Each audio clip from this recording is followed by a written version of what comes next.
اعوذ باللہ من الشیطان الرجیم، بسم اللہ الرحمن الرحیم۔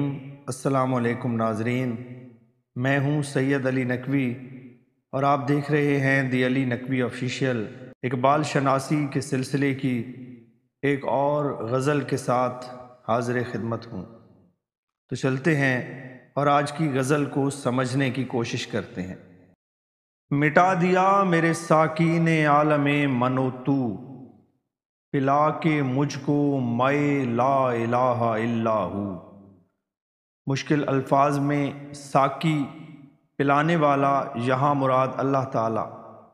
من و تو، من میں نہ میں، تو میں نہ تم، یعنی میرا اور تیرا، یعنی ہم دونوں ایک ہیں۔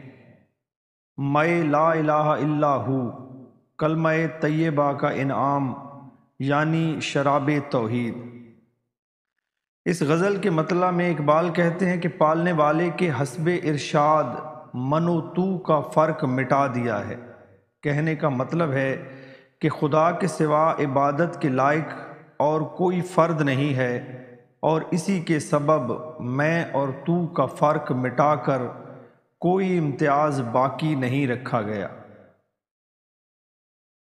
نہ میں، نہ شیر، نہ ساقی، نہ شور چنگ و رباب، سکوت کوہ لبے جو لالۂ خودرو۔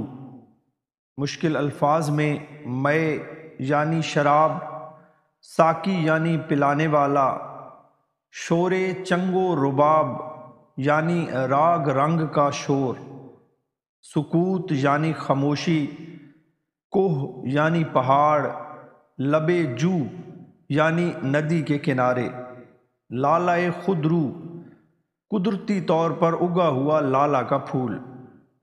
اس شعر میں کہا گیا ہے کہ مجھے نہ تو شیر کی ضرورت ہے، نہ شراب کی، نہ ہی ساقی کی، اور نہ ہی ساز و نغمہ کی، کہ اس کے برعکس میں تو پہاڑ کے دامن کا سکوت، ندی کے کنارہ اور اس کے کنارے اگے ہوئے خودرو لالے کے پھول کا خواہاں ہوں، کہ یہی وہ اشیاء ہیں جو میرے قلب و روح کے لیے باعث سکون و اطمینان ہو سکتی ہیں۔ گدائے میکدہ کی شان بے نیازی دیکھ، پہنچ کے چشمہ حیواں پہ توڑتا ہے صبح۔ مشکل الفاظ میں گدائے میکدہ یعنی میکدے کا فقیر، بے نیازی یعنی بے پروائی، چشمہ حیواں یعنی دائمی زندگی دینے والے پانی کا چشمہ، صبح یعنی پیالہ۔ یہاں اقبال کا کہنا ہے کہ میں ایک ایسا درویش ہوں جس کی بے نیازی کا یہ عالم ہے کہ آب حیات کے چشمے پر پہنچ کر بھی اس کا ایک قطرہ پینے سے بھی اجتناب کرتا ہے، اور اس کے جملہ لوازمات سے بھی بیگانہ بن چکا ہے۔ میرا سبوچہ غنیمت ہے اس زمانے میں، کہ خانقاہ میں خالی ہیں صوفیوں کے کدو۔ مشکل الفاظ میں سبوچہ یعنی چھوٹا سا پیالہ، غنیمت یعنی جو مل جائے اس پر کفایت کرنا، خالی ہیں صوفیوں کے کدو یعنی صوفی لوگ بھی علم سے خالی ہیں، کدو یعنی برتن۔ اقبال کہتے ہیں کہ اس عہد کم سواد میں تو میری محدود فکر سے پیدا ہونے والی روشنی کو ہی غنیمت سمجھ، کیونکہ اس عہد کے اہل صفا تو علم و ہنر کی روشنی سے محروم و بیگانہ ہو چکے ہیں۔ بالفاظ دیگر یہ عہد شعور سے خالی ہو چکا ہے۔ میں نو نیاز ہوں، مجھ سے حجاب ہی اولیٰ، کہ دل سے بڑھ کے ہے میری نگاہ بے قابو۔ مشکل الفاظ میں نو نیاز یعنی نیا مرید، حجاب یعنی پردہ، اولیٰ یعنی بہتر، نگاہ بے قابو یعنی نگاہ پر قابو نہ ہونا۔ علامہ اقبال اس شعر میں عشق الہی کے اس ابتدائی مرحلے کی طرف اشارہ کرتے ہیں جہاں ایک نیاز مند قربت خدا اور اس کے جلوے کی تمنا کر سکے۔ اس لیے کہ ایسے میں چاہنے والے کی نگاہ بھی دل سے زیادہ مضطرب اور بے قرار ہوتی ہے، جس پر قابو پانا محال ہوتا ہے۔ اس شعر میں اقبال نے عشق الہی کے ابتدائی ایام کی اضطرابی کیفیت کی جانب اشارہ کیا ہے۔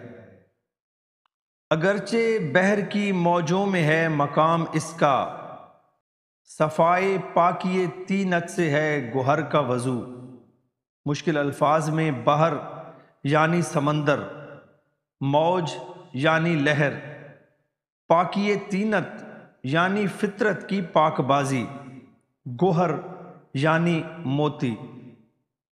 اقبال کہتے ہیں کہ یہ درست ہے کہ موتی کا اصل مقام سمندر میں ہوتا ہے، جہاں ہر لمحے اس کا واسطہ سمندر کے پانی سے ہوتا ہے۔ اس کے باوجود اس کی فطرت کی پاکیزگی ہی اسے مصفا بناتی ہے۔ اس شعر میں اقبال کا اشارہ اس حقیقت کی جانب ہے کہ انسان کو کتنا ہی اچھا ماحول ملے، کہیں اس کی فطرت میں موجود پاکیزگی ہی اس کی عظمت و صفا کا سبب بنتی ہے۔ جمیل تر ہیں گل و لالہ فیض سے اس کے، نگاہ شاعر رنگین نوا میں ہے جادو۔ مشکل الفاظ میں جمیل خوبصورت، گل و لالہ گلاب اور لالے کے پھول۔